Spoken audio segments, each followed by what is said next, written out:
Welcome to our discussion of brotherhood as responsibility. If we look in the book of Breshit, it has a lot to say about brotherhood. In fact, one could argue that the whole book is really about brotherhood. The very beginnings of brotherhood in Breshit don't start so well, do they? Cain kills Abel.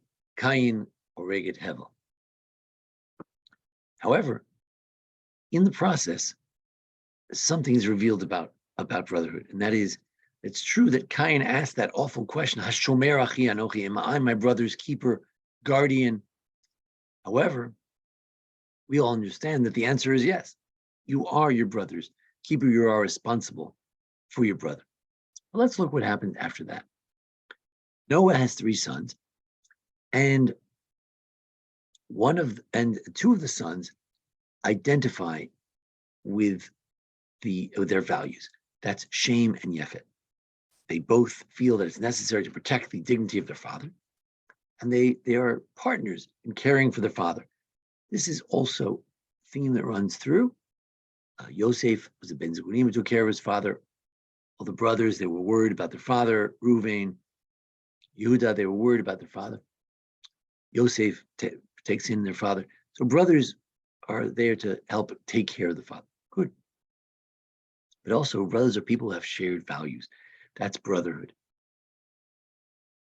In that sense, Shem and Yefet were brothers in caring about the modesty and decency of their father, the honor of their father. That's why the rabbis say that the Yafuso shel Yefet, Ba'olo shel Shem, that Shem and Yefet remain brothers.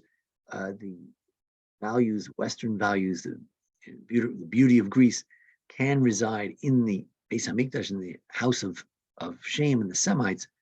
There could be a marriage between these two brothers because they share values.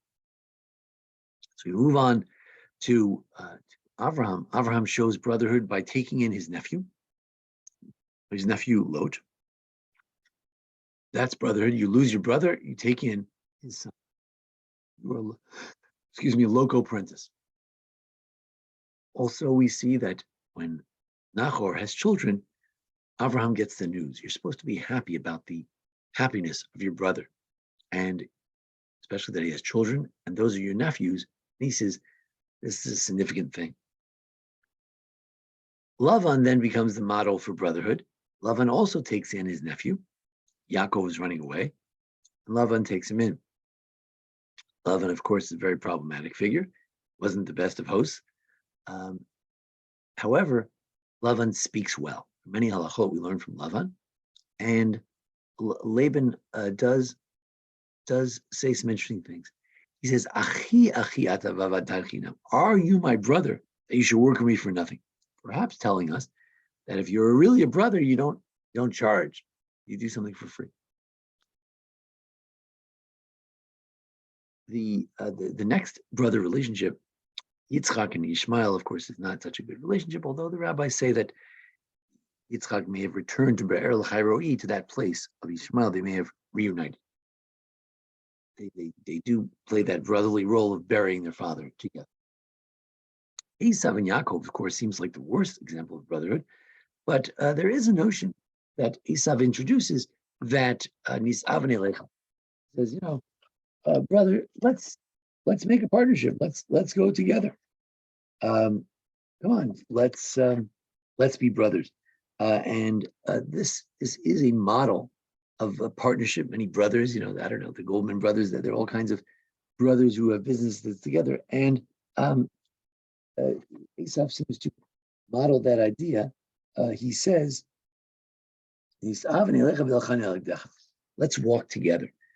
He was proposing some sort of partnership.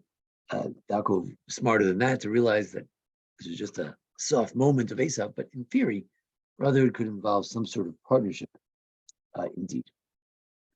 Of course, the brothers of Joseph is sort of the opposite example of brotherhood. They seem to be more interested in fratricide, but it's Judah who stands up against fratricide. In that sense, he's the great hero of this book. He says, how can we kill our brother? He's achinu b'sarinu. He is our flesh and our brother. Part of understanding brother is that he's your flesh. one who expresses this not in this book, but later on in Bamidbar, is Vayachel Chatzi B'Saro. Aaron might be saying that Miriam is like half of his flesh. There's a sense of sharing both the bodily and gene pooled together. But Yehuda goes beyond that when he shares the idea of brotherhood when he takes responsibility. That he takes responsibility for Anochi Arvenu. I'll take responsibility for my brother Yosef, my brother Binyamin.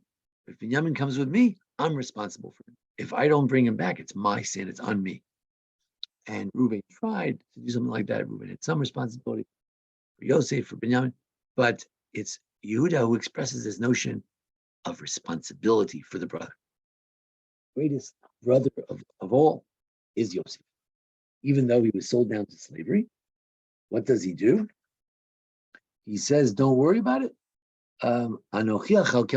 Even though you sold me down to slavery, you almost killed me. I will provide for you and your children, because the unclehood is important as in brotherhood. So I would say that in the end, the book of Breshit says is that, what brotherhood is responsibility. I think in America, we have an overemphasis on love. You have to love your wife, you have to love this. Love is important. We need to love our family. No question about it. But even more important is responsibility. You have to have responsibility for your wife. Look at the ketubah. Honor your wife, provide for your wife. What is brotherhood? Taking responsibility. If brother's in danger, you go and save them. That's what Jews understand implicitly, that when Jewish brother is in danger in Uganda, wherever they may be, I'm responsible for those brothers. They are my flesh. Chatzi b'saro is my half of my flesh, half of my